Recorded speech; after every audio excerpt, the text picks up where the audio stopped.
बीरा बहन लोक कथा। बहुत पुरानी बात है। उत्तराखंड के जंगल में एक विधवा बुढ़िया रहती थी। उसके 7 बेटे थे और एक प्यारी सी बेटी थी। बेटी का नाम था बीरा। कुछ दिनों बाद जब बुढ़िया की मृत्यु हो गई तो उसके ये बच्चे अनाथ हो गए। 7 भाई शिकार खेलने के शौकीन थे। एक दिन वे 7 भाई मिलकर एक साथ शिकार खेलने निकले। उन्होंने चलते चलते अपनी बहन बीरा से कहा, तुम हमारे लिए भोजन बनाकर रखना, हम जल्दी लौटकर आ जाएंगे।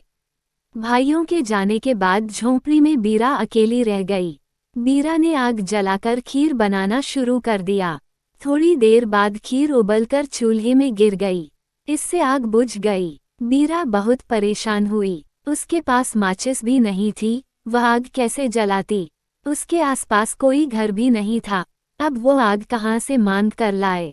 वो अपनी झोपड़ी से निकलकर जंगल में दूर तक निकल गई।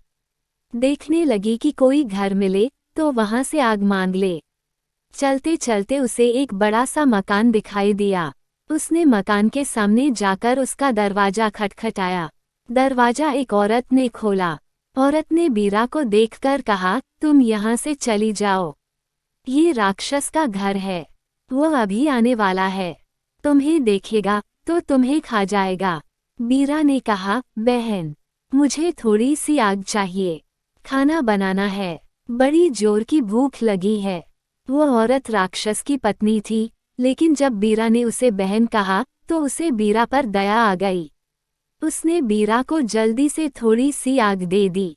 उसने उसे चौलाई भी दी और कहा, तुम यहाँ से जल्दी निकल जाओ।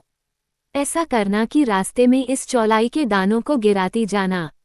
जहाँ भी 2 रास्ते मिले वहाँ के बाद चौलाई मत गिराना, इससे राक्षस रास्ता भटक जाएगा और तुम्हारे घर तक नहीं पहुँच सकेगा। याद रखना, इस चौलाई को अपने घर तक मत ले जाना, नहीं तो राक्षस वहीं पहुँच जाएगा।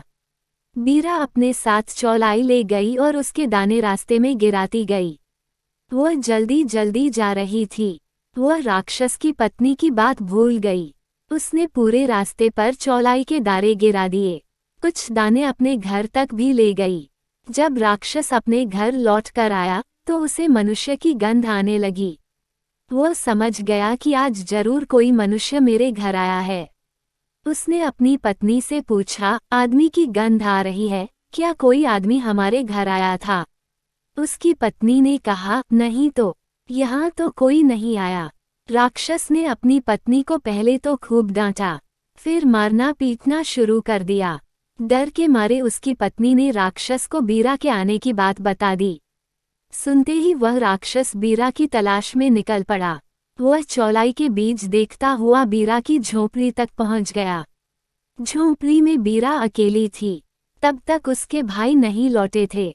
उसने अपने भाइयों के लिए खाना बनाकर 7 थालियों में परोस कर रखा हुआ था। राक्षस को देखकर वह डर गई और पानी के पीपे में छिपकर बैठ गई। राक्षस ने सारा खाना खा लिया। खाने के बाद वह पानी के पीपे की ओर गया।